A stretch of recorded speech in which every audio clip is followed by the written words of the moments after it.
Ludo खेळण्यावरून वाद आणि मामानं चक्क भाच्याचाच खात्मा केला। आतापर्यंत लुडो खेळल्यानं लाखो रुपये गमावले, लुडो खेळण्याच्या नादातून वाद झाले, अशा काही घटना पाहत होतो। पण आता लुडो गेम खेळण्याच्या किरकोळ वादातून मामानं चक्क भाच्यावरच हल्ला केल्याची घटना समोर आल्यानं एकच खळबळ उडाली आहे। महत्त्वाचं म्हणजे हल्ला करणारा मामा अल्पवयीन असल्याची माहिती समोर आली आहे। त्यामुळे आता पोलिसांकडून या प्रकरणी अधिक सखोल तपास केला जातोय। गेल्या काही दिवसांपासून तरुण गेम खेळण्याच्या आहारी जाताना दिसतायत। काही दिवसांपूर्वी अनेक जण पबजीच्या गेमच्या आहारी गेल्याचे दिसून येत होतं। अनेक जण तासनतास एकाच जागेवर बसून हा गेम खेळताना दिसत होते। त्यामुळे काही जणांच्या डोक्यावर परिणाम झाल्याचं सुद्धा पाहायला मिळालं। काही जणांना रुग्णालयात दाखल करण्यात आलं होतं। एका मुलाची तर डोक्याची नस फाटली होती। तो तासनतास एकाच जागेवर बसून हेडफोन टाकून पबजी खेळत असे। त्यामुळे त्याच्या शरीरातील नसांवर परिणाम झाला। एका दिवशी तो गेम खेळत असताना अचानक त्याला तीव्र डोकेदुखी जाणवली आणि तो चक्कर येऊन खाली पडला। त्याला रुग्णालयात दाखल केलं असता त्याच्या डोक्यात रक्तस्राव झाल्याचं समोर आलं। या गेमच्या वादातून हत्या झाल्याची घटना देखील समोर आली होती। मात्र आता लुडो गेमसाठी कल्याणमधील उंबर्डे परिसरात अल्पवयीन मामानं भाच्यावर थेट चाकून हल्ला केला। गोकुळ नेपाळी आणि अल्पवयीन मामा दोघं गेम खेळत असताना त्यांच्यात गेम खेळण्यावरून वाद झाला। हा वाद इतका टोकाला गेला की गोकुळ नेपाळी झोपेत असताना मामानं त्याच्यावर वार केले। चाकून केलेल्या हल्ल्यात गोकुळ नेपाळीचा जागीच मृत्यू झालाय।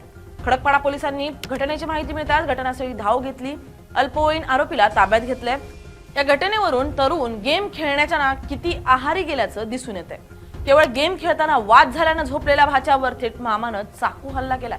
आई वडिलांनी मुलांना गेम खेळण्याच्या नशेपासून रोखलं पाहिजे, अशीच एक घटना काही दिवसांपूर्वी घडली होती। मुंबऱ्यात लुडो गेम खेळताना 19 वर्षीय तरुणाची हत्या करण्यात आली होती। 20 वर्षीय आरोपी आणि मृत त्यांच्या लुडो गेम खेळताना किरकोळ वाद झाला होता। याच वादातून आरोपीनं मृतावर चाकूने हल्ला केला। यानंतर त्याला पोलिसांनी आंध्र प्रदेशमधून अटक केली होती। दररोज तासनतास एकाच जागेवर बसून गेम खेळल्यानं डोळ्यावर परिणाम होतो, तसंच मानसिकतेवर देखील परिणाम होऊन चिडचिडापणा येतो। अनेक वेळा रात्री झोप येत नाही। झोप न येणं आणि गेम खेळताना वेळेवर जेवण न करणं यामुळे मानसिकतेवर परिणाम होऊन अनेक जण डिप्रेशनमध्ये जातात। याच डिप्रेशनमधून ते कोणतं पाऊल उचलतायत हे त्यांना देखील कळत नाही आणि मग कल्याणसारखी घटना घडते।